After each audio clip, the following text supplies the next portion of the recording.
दोस्तों नमस्कार, हेमंती मीडिया पर आप सभी का स्वागत है। और आज एक खास मेहमान, खास शख्सियत हमारे साथ जुड़ी हुई है। जी हां, आज हमारे साथ हैं सीआरबी ललित जी, जिन्होंने आज से लगभग 40 साल पहले पांवटा साहिब में जो आज राज्य स्तरीय यमुना शरद महोत्सव जिसे कहते हैं, वो इनका शुरू किया हुआ था।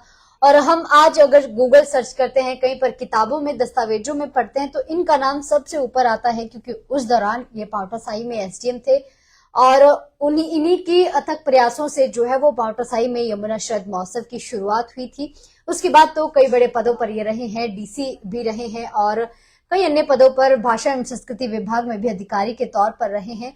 लेकिन पांवटा साहिब के लिए एक बहुत बड़ा वरदान है। आज बहुत ही शान और शौकत के साथ, आज बहुत धूमधाम के साथ यमुना शरद महोत्सव मनाया जाता है। तो आज इनसे बातचीत कर लेते हैं। साक्षात हमारे बीच में मौजूद है। हमने भी कई बार नाम सुना है, अपने बड़ों से अक्सर सुनते थे कि सीआरबी ललित जी ने यमुना शरद महोत्सव शुरू किया है। आज आपके दर्शन भी हो गए हैं। सर, सबसे पहले तो स्वागत है आपका हेमंती मीडिया पर।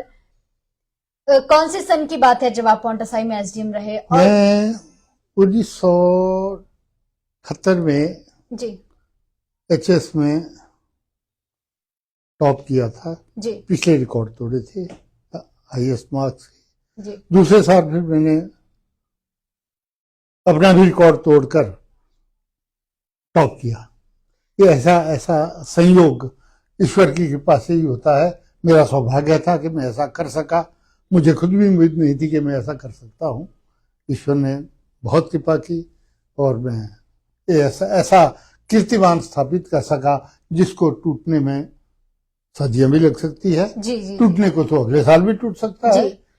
लेकिन उस समय कम संसाधनों में आपने ये कैसे किया? किस तरह की उस समय परिस्थितियां मैं तो होती बिल्कुल गांव का बच्चा था जी। हमें मेरे गांव में प्राइमरी स्कूल भी नहीं था। मुझे अपने नानके में प्राइमरी की शिक्षा लेने के लिए, एक मुढ़ोचली गांव है, चौपाल से आप आते हैं बेसिकली? चौपाल से आता हूं मैं। मेरे गांव का नाम पौड़िया है, गस्ताड़ी भी कहते हैं, पौड़िया भी कहते हैं। लेकिन प्राइमरी करने के लिए मुझे नाना मोतीराम के घर में, अपने नानके में मुढ़ोचली जाना पड़ा। फिर स्थिति ऐसी पैदा हुई कि मिडिल क्लास के लिए भी हमारे पास कोई, मेरे नाना जी थे, मेरे दादाजी की बहन मेरे दादा खत्रीराम जी को थी, तो उनके घर में 6ठी 7वीं की शिक्षा प्राप्त की मैंने थरोच स्कूल से। सरकारी स्कूल में ही पढ़े? थरोच का बड़ा पुराना स्कूल था, लेकिन उनके घर में रहकर मुझे, क्योंकि बच्चा था, छोटा था, हॉस्टल में रह नहीं सकता था। 8वीं में भी मैं हॉस्टल चला गया था। और ईश्वर की ऐसी कृपा रही कि मैं प्राइमरी में भी टॉप किया अपने स्कूल में, मिडिल में भी टॉप किया। फिर उसके बाद परिस्थिति ऐसी पैदा हुई कि आसपास कोई हाई स्कूल था नहीं। एक हाई स्कूल नेरुआ में था जो कम से कम 18 किलोमीटर दूर है। एक हाई स्कूल चौपाल में था, वो भी 17-18 किलोमीटर दूर था। तीसरा हायर सेकेंडरी स्कूल जुब्बल में था, जो मेरे घर से कोई 20-22 किलोमीटर दूर था। लेकिन पहाड़ का दुर्गम रास्ता, घना जंगल, जिसमें कई बार मेरे को वन्य पशु मिले, कई बार भालू भी मिले, कई बार कस्तूरे भी मिले, कई बार हिरण भी मिले, तरह तरह के पक्षी जो तब होते थे। अब तो उनकी संख्या कम हो गई है, अब संसाधन भी काफी है, गाड़ी है, घोड़ा है, सब कुछ है। आज की डेट में तो सड़कें गांव-गांव तक पहुंची। अब तो गांव-गांव तक सड़कें हैं। और लेकिन मुझे इतना दूर हायर सेकेंडरी करने के लिए 1961 में गया मैं, तो 68 में वहां से फारिग हुआ। उसके बाद मैं सोलन आगे की पढ़ाई के लिए गया। मैं कॉलेज ज्वाइन करना चाहता था। मेरे एक मित्र है, उन्होंने कहा कि यार हम दोनों ITI का टेस्ट हो रहा है, कल ही हो रहा है। मैं बस में बैठा था, उन्होंने कहा, मिस्टर बधाई थे वो, उन्होंने कहा कि साथ चलते हैं और दोनों तू भी चल। मैं तो जानता नहीं था उसके बारे में। मैं गया, ईश्वर की ऐसी कृपा हो गई, वहां भी मैं प्रथम स्थान पर आ गया। बचपन से ही आप टॉप करते थे? ईश्वर की कृपा रही है। आपकी भी मेहनत इसके पीछे रही? तो शायद नहीं, लेकिन कृपा, ईश्वर की कृपा मैं ज्यादा समझता हूँ, क्योंकि गांव में मेहनत करने का कोई वो नहीं था। हम जब पढ़ते थे तो जो चीड़ की लकड़ी होती है ना, उसका, वो चीड़ की अकाल की लकड़ी है, उसका चूल्हे में डाल करके उससे जो उजाला आता था, उस उजाले में हम पढ़ते थे। मिट्टी का तेल भी नहीं होता था उसको। दिए भी कई बार जलाते थे उसमें? दिए तो नहीं। और जो एडवांस जगह जहाँ तेल बाहर से आता था, वहां जलाते होंगे। आपका गांव तो बहुत एडवांस जगह में है, हम तो बिल्कुल जंगल में, बिल्कुल दूर दराज, ठेठ पहाड़ी जिन्हें कहते ठेठ हैं, पहाड़ी, जिसमें कोई दूर दूर तक कोई संसाधन नहीं है, सड़कें काफी लेट आई, संसाधन ही कोई नहीं, आपको कोई समझाने वाला कोई नहीं, आपको एनकरेज करने वाला कोई नहीं, आपकी मदद करने वाला कोई नहीं।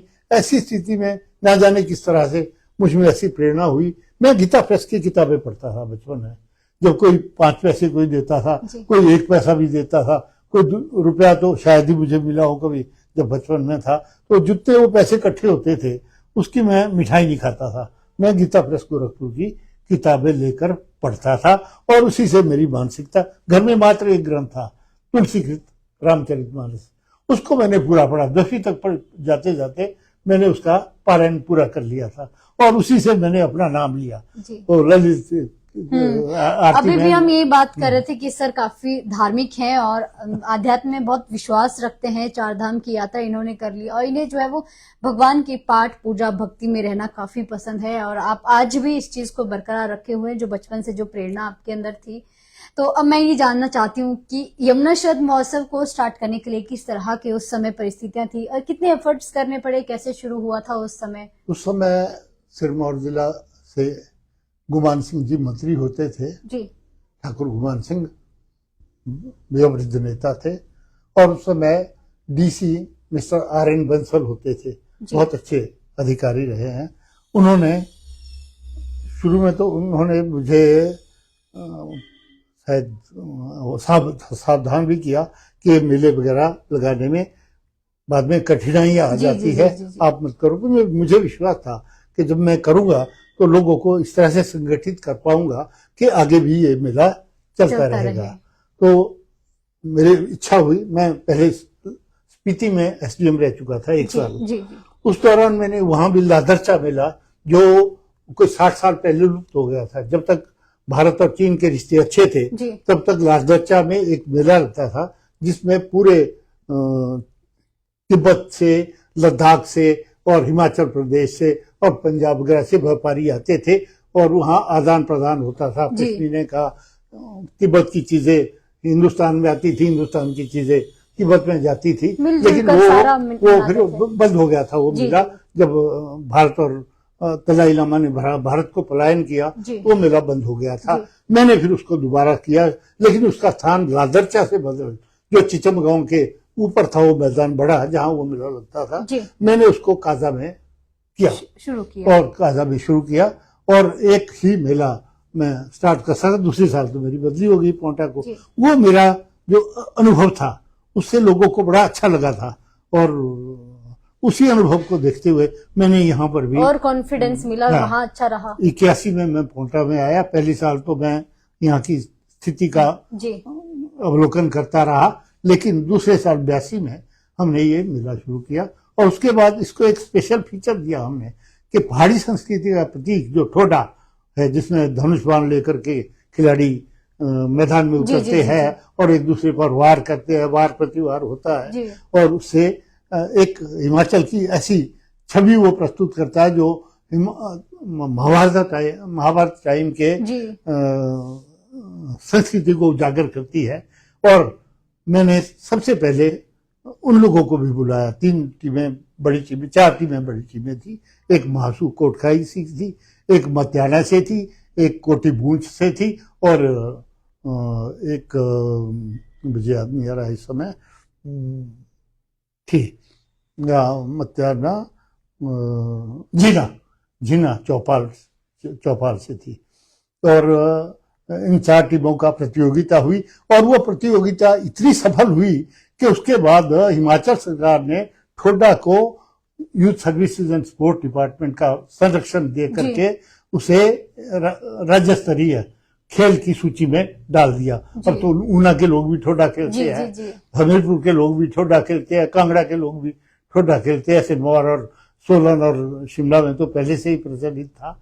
अब इसकी प्रतियोगिता, क्या उसका जनक सिरमौर है जी? क्या ठोडा नृत्य जो खेला जाता है उसका ठोडा नृत्य सिरमौर में ही शुरू हुआ, लेकिन चौपाल में था। चौपाल भी उस समय सिरमौर का ही था। इससे पहले मतलब जौसार बावर में भी खेला जाता है, वो भी सिरमौर का ही हिस्सा था एक जमाने में।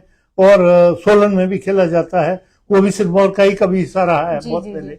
अब तो अलग अलग जिले बन गए तो हम जैसे कि आपने कहा उस समय यमुना शरद महोत्सव में ठोडा नृत्य काफी जी। मतलब उसका बहुत मेन बहुत मोटिव ये बहुत था कि वो संस्कृति को पॉपुलर हुआ। दिखाना है। यहाँ के लोगों ने भी देखा तो इनको भी लगा कि एक हमारे पास ऐसा खेल भी है जो विशेष तौर से हिमाचल का टाइप खेल है। संस्कृति को भी दिखाता है, मनोरंजन भी संस्कृति भी देता है, है। मनोरंजन भी है, प्रतियोगिता भी है जी, जी, जी। और प्राचीनता का एहसास भी एहसास। लोगों को होता है कि हम कितने एक जमाने में जब ये शुरू हुआ था जी। तो महाभारत से इसको लिया गया। लेकिन आज अगर मैं जी। आपको कहूं कि यमुना शरद महोत्सव आज भी मनाया जाता है, ठोडा नृत्य या इस तरह का कोई प्राचीन मेरा ख्याल संस्कृति को है दिखाने पूरे वाला हिमाचल का ये पहला एक ऐसा मेला है जो सिर्फ 40-42 साल पहले शुरू हुआ और राज्य स्तरीय बन गया। जी। ऐसा और कहीं भी नहीं हुआ है। सदियों से जो मेले हो रहे हैं वो भी राज्य स्तरीय जी। नहीं बन पाए हैं, लेकिन इस मेले के पीछे जो भावना थी, इसके पीछे जो वो एक तरह की संस्कृति की झलक थी, उसके कारण इसको विशेष जी। अधिमान मिला और इसे राज्य स्तरीय मेला घोषित कर दिया गया। जी। यह बड़ी उपलब्धि है पोंटा साहब के लिए। और इस मेले में इतनी प्रतियोगिताएं मैंने रखी कि उन सब के माध्यम से हमारी पोंटा की, यहाँ को तो एग्रीकल्चर से जोड़ा जाता है, लेकिन पोंटा का नाम पहली बार कल्चर में भी आया क्योंकि यहाँ के बच्चों का ड्रामा भी उस बार पूरे स्टेट में फर्स्ट आया था, क्योंकि एक इनपुट मिला। हाँ एक तरह से एक संबल मिला बच्चों को भी और लोगों को भी। तो मैं समझता हूँ सफलता प्राप्त होना मेरे लिए तो सौभाग्य की बात है, लेकिन सिरमौर के लिए भी श्रेयस्कर रहा। जी सर, सन 2000 में आप डीसी बन गए थे। आपकी पहली पोस्टिंग कहाँ हुई और उस दौरान का कैसा अनुभव है? वास्तव में मैं सच्ची बात बताऊं, मैं लाहौल स्पीति ही जाना चाहता था, क्योंकि 1968 से लेकर 74 तक मैं वहां PA टू DC रहा, स्टेनोग्राफर टू DC रहा, और मैं चाहता था कि मैं उसी DC की कुर्सी पर बैठूं। और ईश्वर की कृपा से ऐसा सौभाग्य मिला, ऐसा इत्तेफाक हुआ कि मैं वहां DC बनकर गया। और मैं वहां के जितनी मैंने वहां के लोगों की सेवा की है, मैं लाहौल स्पीति की नॉर्थ में लगभग 10 साल काम किया है। जी। और मैं मानसिकता के तौर पर भी मैं उन्हीं क्षेत्रों के लिए शायद बना हुआ था, और मैंने बहुत समुदाय की और ट्राइबल समुदाय की, जनजातीय क्षेत्रों की बहुत सेवा करने का मुझे अवसर मिला। जी। सर, आपकी दो बेटियां जो है कॉलेज में प्रोफेसर है, एक अब जो आप प्रिंसिपल बन गए हैं, और 2 आपके पास बेटे थे। एक की यमुना नदी में जो है वो काफी साल पहले उनकी मृत्यु। हाँ, ये 1997 की बात है जी। वो यहाँ दोनों भाई आए थे, मेरा बेटा मुकुंद मोहन और श्वेतांग, और वो एक मेरी बड़ी बेटी की क्लास फेलो की शादी में आए थे। और गुरुद्वारा साहब के पास जो झील थी उस वक्त बनी हुई, उसमें बड़े वाला बेटा मुकुंद मोहन, जो उस समय पढ़ भी तो रहा था, लेकिन वो असिस्टेंट मैनेजर भी लगा हुआ था एक कंपनी में। कितने साल के थे वो? 21 साल का था। तो कैसे ये हादसा हुआ? वो नहाने गए थे, नहाने सभी जाते हैं बच्चे। 4 साल में जब SPM रहा तो एक भी बच्चा उस स्थान पर नहीं डूबा था।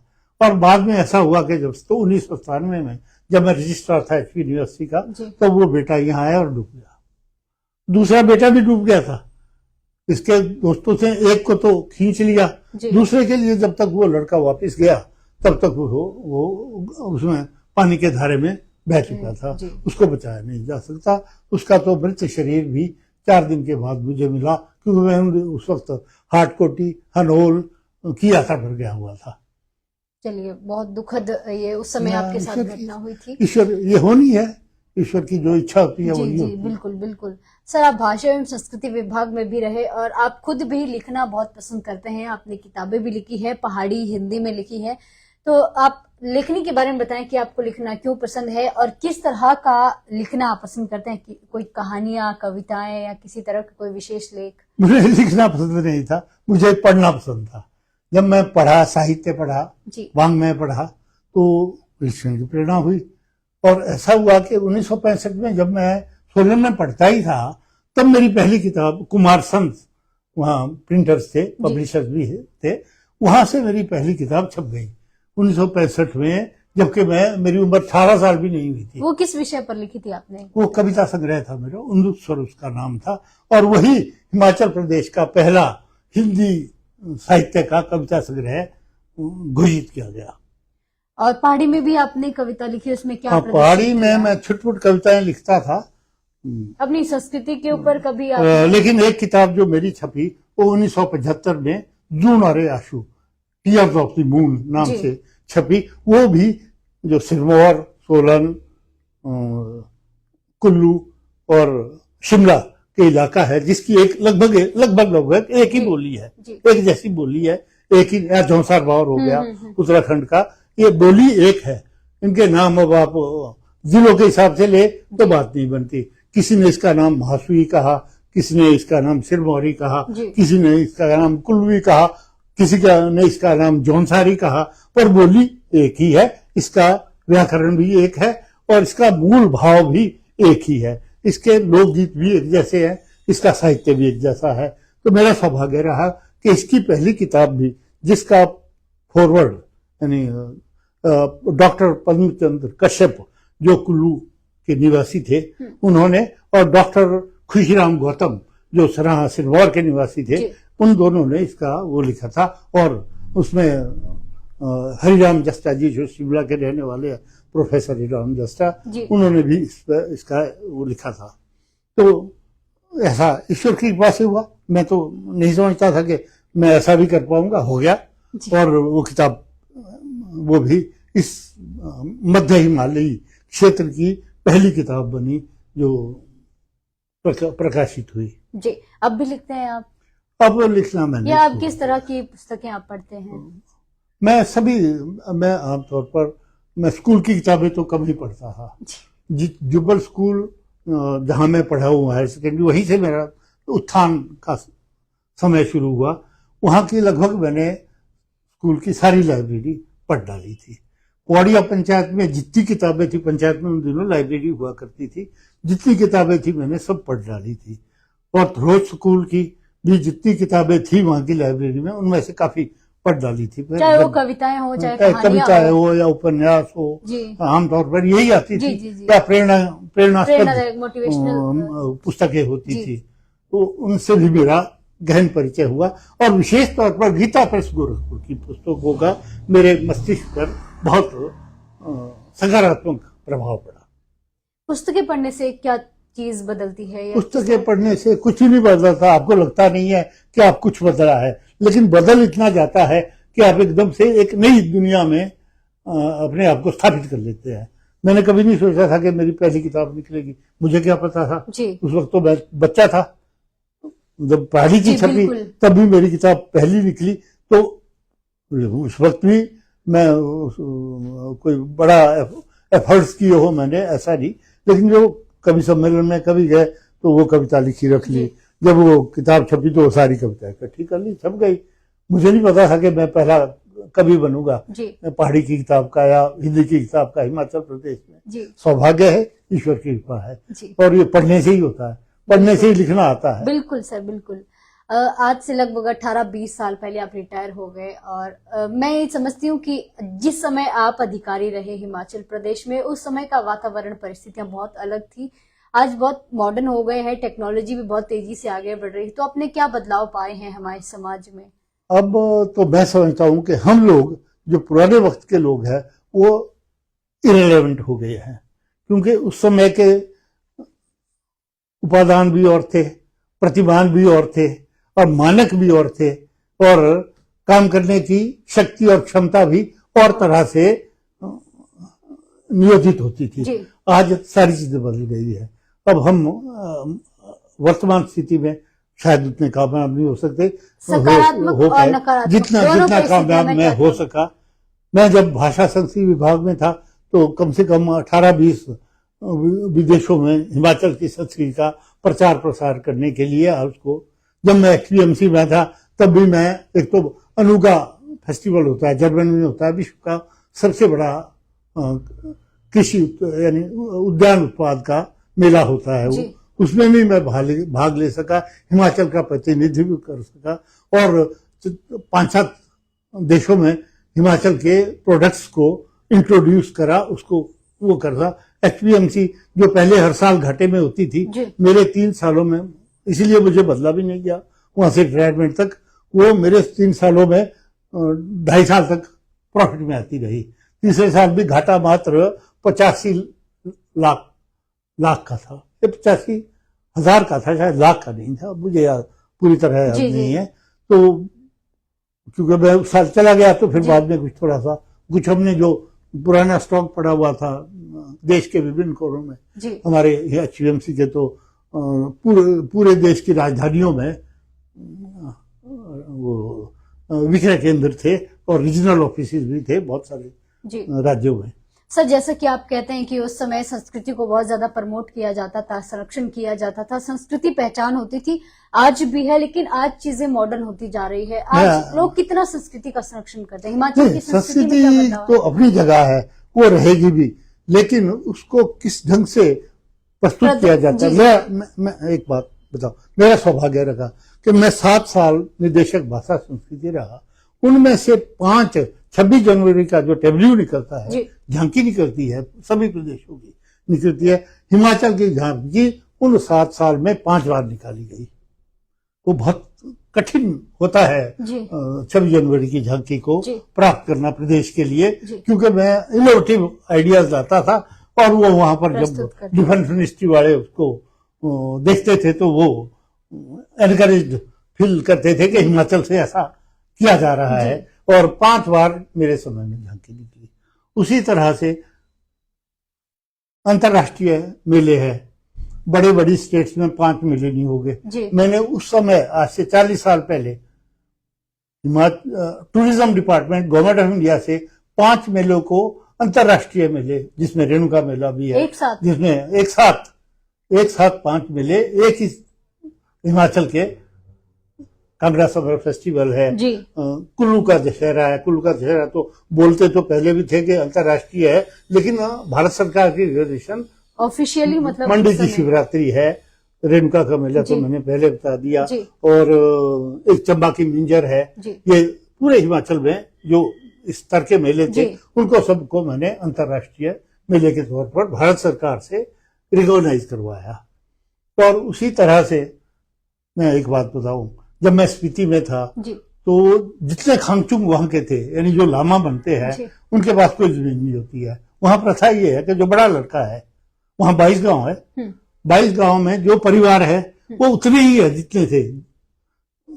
उनको जमीन सिर्फ बड़े लड़कों को मिलती थी, छोटे लड़के लामा बन करके वहां के मंदिरों में, मठों में, बौद्ध मठों में, जिनको मोनास्ट्रीज कहते हैं, वहां जाते थे और उनके कोई आगा पीछा नहीं होता था। मैं गांव गया, सर्वे किया, और वहां के हर गांव में जाकर उन लोगों को 5-5 बीघे जमीन सरकार की नीति करवा के आवंटित की।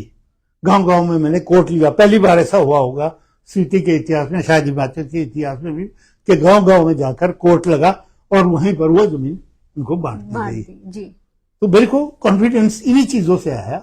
फिर मैंने बाद में भी ऐसा ही एक्सपेरिमेंट, सेटलमेंट ऑफिस में मैं सेटलमेंट ऑफिसर भी रहा, सेटलमेंट कमिश्नर भी रहा, और मैंने 800 से ऊपर जितने वो विवाद के केसेस होते हैं उन पर निर्णय लिया, डिसाइड किए। ये तब तक के इतिहास की सबसे ज्यादा संख्या थी, क्योंकि जो मैं तो सिर्फ 2 साल के करीब, वो भी एडिशनल चार्ज के तौर पर उस विभाग तो देखता रहा, लेकिन मैंने इतने बड़ी संख्या में विवाद खत्म किए और लोगों को राहत दिलाई। मेरा सचमुच ही मेरा सौभाग्य है, और मेरा काम करने का तरीका भी ऐसा है रहा कि लोगों को, किसी को भी मेरे से किसी तरह की परेशानी नहीं हुई। क्या हाई कोर्ट में मेरे निर्णय के खिलाफ हाई कोर्ट में जाते थे लोग, 2-4 गए हो गए, लेकिन जहां तक मैं जानता हूं, वो जो मेरे डिसीजन थे हाई कोर्ट से भी वही अपहोल्ड किए गए।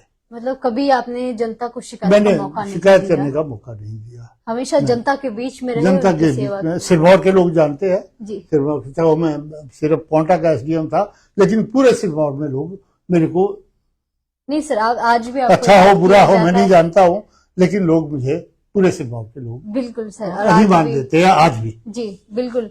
सर मैं ये समझती हूँ कि आपका, क्योंकि काफी आपकी उम्र है, काफी लंबा अनुभव है, विभिन्न पदों पर रहे हैं, विदेशों का भी भ्रमण करने का मौका मिला है, हिमाचल प्रदेश को रिप्रेजेंट किया है।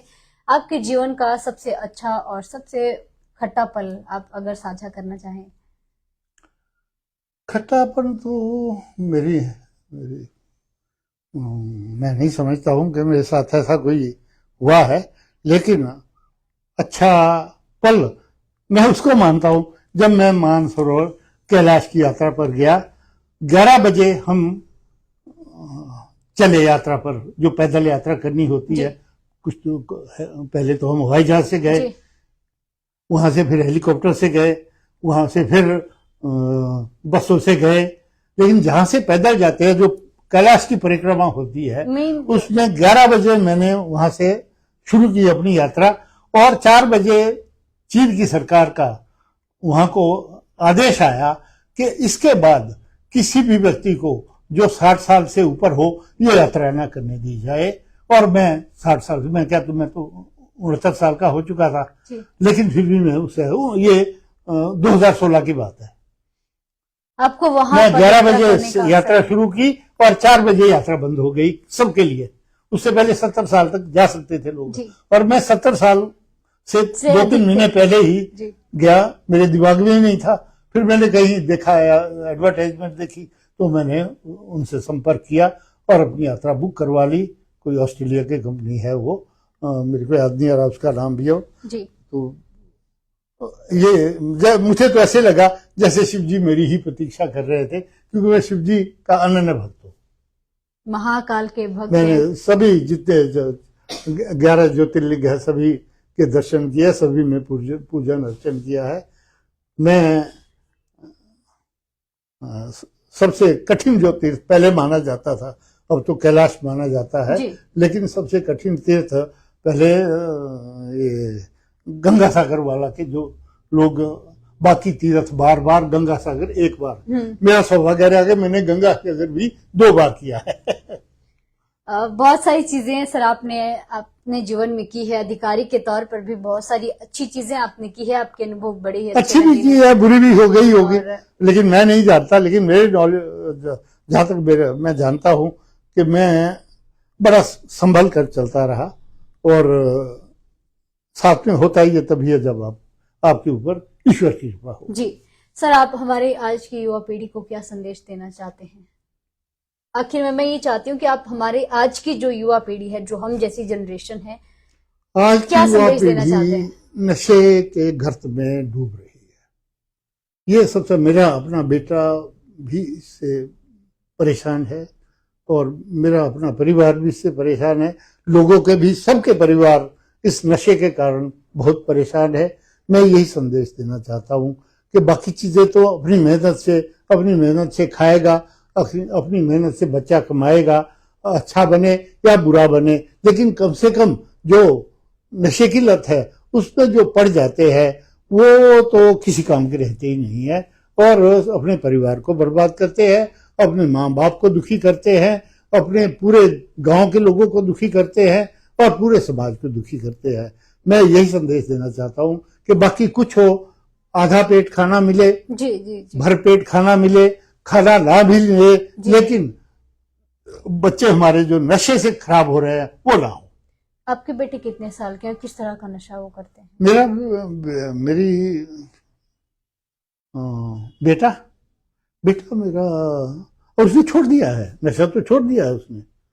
कैसे वो इस लत में पड़े? उस समय परिवार कितना परेशान परिस्थितियां था? ऐसी हो जाती है। अब मैं किसी को दोष नहीं देना चाहता हूं, जो हो गया सो हो गया।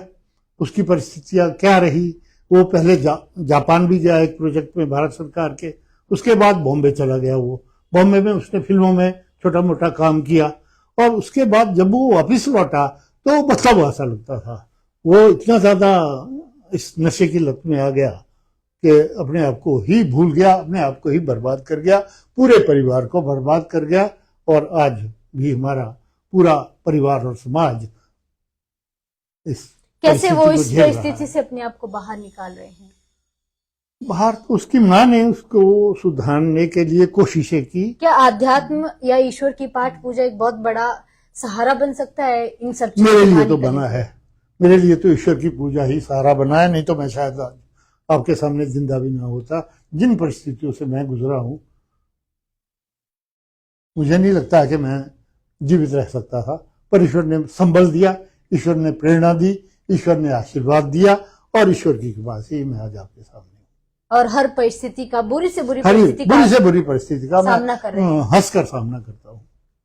और यही कृपा है कि जब अध्यात्म में आपका विश्वास होता है, ईश्वर पर आपका विश्वास होता है, अपने अंदर दृढ़ संकल्प होता है, तो सब चीजें। और यह भी एक बात है कि पोंटा में ही मेरा अपने गुरु जी से संपर्क हुआ, दगौन वाले बाबा जी, श्री 1008 पैरण ब्रह्मचारी जी, उनका मैं शिष्य बना।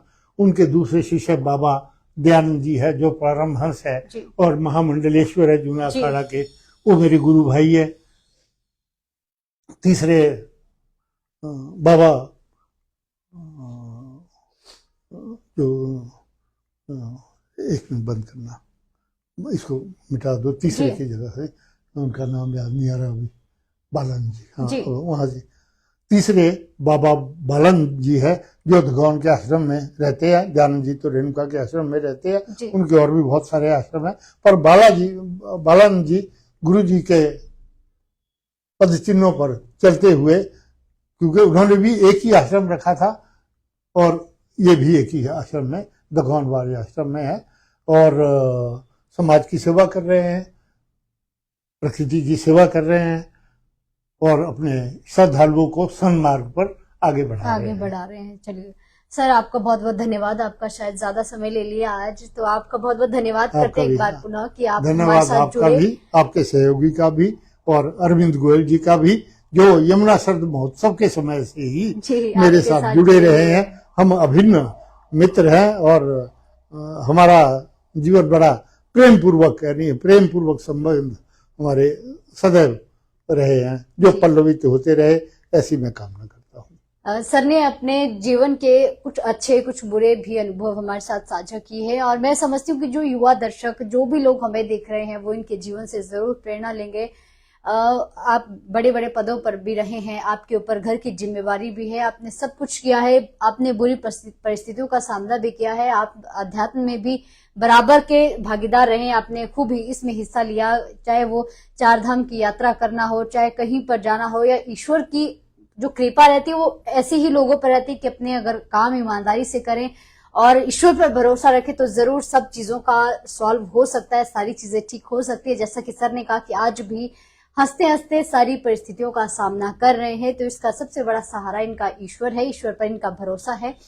तो मैं समझती हूँ आप जरूर इनके जीवन से प्रेरणा लेंगे। अभी के लिए फिलहाल इतना ही। दर्शकों नमस्कार, आपसे जल्द मिलती हूँ नई कवरेज और नई शख्सियत के साथ।